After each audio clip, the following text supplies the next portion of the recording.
বড় ধরনের নেয়ামত আল্লাহ পাকের মহব্বত যখন দিলের মধ্যে বসে তখন তার দিলের মধ্যে আর কোনো কিছুর চাহিদা থাকে না।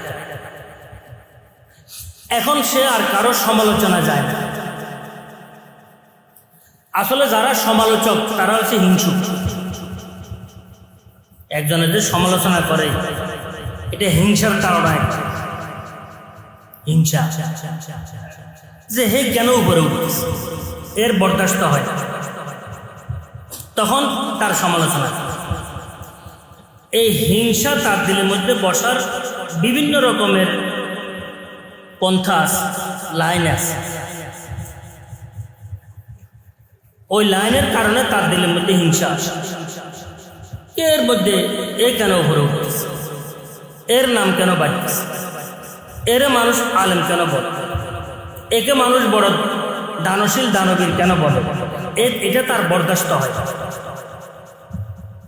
তার পদমর্যাদার যে বিষয়টি আছে, সমালোচক যারা এরা হচ্ছে হিংসুক, এদের কিন্তু বরদাস্ত, এই কারণে এরা সমালোচনা করে।